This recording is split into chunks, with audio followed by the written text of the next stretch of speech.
Deus tem compaixão pelas almas.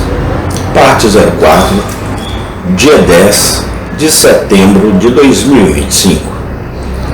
O raciocínio lógico do pecador é: comamos e bebamos, porque amanhã morreremos. E o cristão professo não demora a sentir uma tranquilidade de coração devido às responsabilidades prementes quando aceita uma opinião tão consoladora. Suspenda esta poção para dormir, eu rogo a você, pois, de fato, o forte estimulante da própria verdade é abundantemente necessário, mesmo quando assim incitados ao dever. Somos bastante lentos e não precisamos que essas teorias doces, mas produtoras de sono, operem sobre nós. E o cristão professo não demora a sentir uma tranquilidade de coração. Por um momento, eu imploro você, contemple aquilo que causa horror a todo coração terno. Eis, rogo-vos, uma alma perdida, perdida além de toda a esperança de restituição. Os portões do céu se fecharam sobre os santificados, e as miríades de remidos estão lá. Mas essa alma não está entre eles, pois saiu deste mundo sem ter lavado suas vestes no sangue de Jesus. Para ela não há harpas de ouro, nem tronos de glória, nem exultação com Cristo. De toda a bem-aventurança do céu, está para sempre excluído. Essa punição da perda era um tema pesado o suficiente para a contemplação. Os antigos teólogos costumavam falar da poena damini, ou a punição da perda. Havia o suficiente naquela fase do futuro para nos fazer chorar amargamente, como Davi fez por Absalão.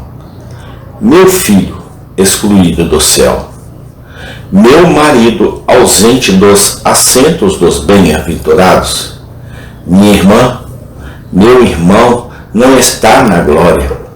Quando o Senhor contar seus escolhidos, meu querido companheiro, fora dos portões de pérola, fora das ameias de joias da Nova Jerusalém. Oh Deus, é uma dor de partir o coração pensar nisso. Mas então vem o castigo adicionado à perda. O que diz o Salvador? Onde seu verme não morre e o fogo não se apaga, estes irão para o castigo eterno. E mais uma vez, e o cortarão em pedaços e designará sua parte com os hipócritas. E mais uma vez, para as trevas exteriores, ali haverá choro e ranger de dentes. Metáforas, diz você. É verdade, mas não metáforas sem sentido. Há um significado em cada expressão. E fique tranquilo, embora as metáforas dos homens às vezes exagerem, as de Deus nunca o fazem. Seus símbolos em todos os lugares são verdadeiros. Nunca há exagero na linguagem da inspiração, extravagâncias de expressão. Ele não os usa. Seus números são verdade substancial. Por mais terrível que sejam os emblemas bíblicos de punição, eles apresentam questões de fato indubitável, que se um homem pudesse olhar para este dia, a visão poderia empalidecer seu cabelo e apagar seus olhos. Se pudéssemos ouvir os lamentos do poço por um momento, deveríamos implorar sinceramente para que nunca mais os ouvíssemos. Devemos agradecer a Deus por não termos permissão para ouvir os gritos dolorosos dos perdidos, pois, se o fizéssemos, eles tornariam nossa vida amarga como fel. Eu lanço um véu sobre aquilo que não posso pintar. Como tudo isso ganha intensidade quando se trata de ser nosso próprio filho, nosso próprio amigo. Agar talvez pudesse ter olhado para uma criança moribunda, mas não para Ismael moribundo. Você pode suportar agora pensar por um momento na perdição de sua própria carne e sangue? Seu espírito não se encolhe e recua com horror instintivamente com a ideia de alguém de sua família estar perdido?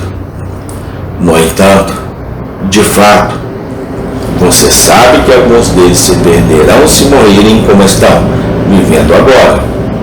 À direita de Deus, eles não podem permanecer, a menos que sejam feitos novas criaturas em Cristo Jesus. Você sabe disso. Não tente esquecer. Isso aumentará muito o seu sentimento de tristeza se você for forçado a sentir que a ruína de seu filho ou de qualquer outra pessoa pode ter sido causada em parte por seu exemplo. Deve ser uma coisa terrível para um pai sentir: meu filho aprendeu a beber de mim. Meu filho ouviu a primeira palavra blasfema dos lábios de seu pai.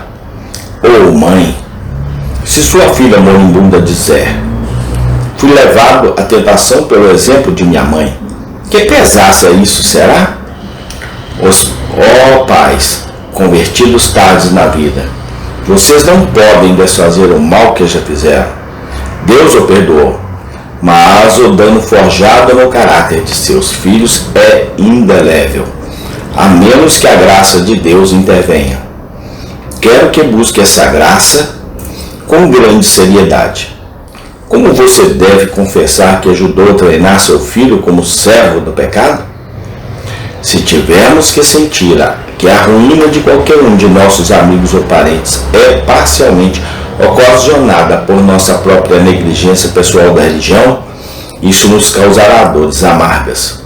Se nosso exemplo foi excelente e admirável em todos os aspectos, mas esquecemos o Senhor e seu Cristo, isso não terá sido menos prejudicial às almas dos homens e das mulheres.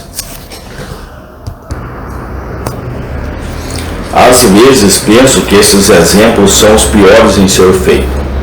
Homens e mulheres imorais e ímpios dificilmente podem causar a mesma medida de dano que homens morais, mas não cristãos. Dir-te-ei por quê? Os ímpios citam a vida ordeira do moralista com o argumento de que pode haver bondade à parte do cristianismo. E isso muitas vezes ajuda os homens a ficarem satisfeitos à parte de Cristo Jesus. E o que, ó moralista, embora você nunca tenha ensinado um vício a seu filho, se você ensinou a incredulidade e se o seu exemplo ajudou a prejudicar seu coração em ousada rebelião contra Deus, então como você vai se culpar quando for convertido? Ou se amaldiçoar se você e seu filho perecerem? Amém. Tem continuação. Obrigado, Senhor Jesus Cristo, pela Bíblia Sagrada, que é o nosso manual de vida e instrução para passarmos por essa terra, por estes momentos. Obrigado pela salvação, Senhor Jesus Cristo. Eu te agradeço hoje e sempre, eternamente. Amém e amém.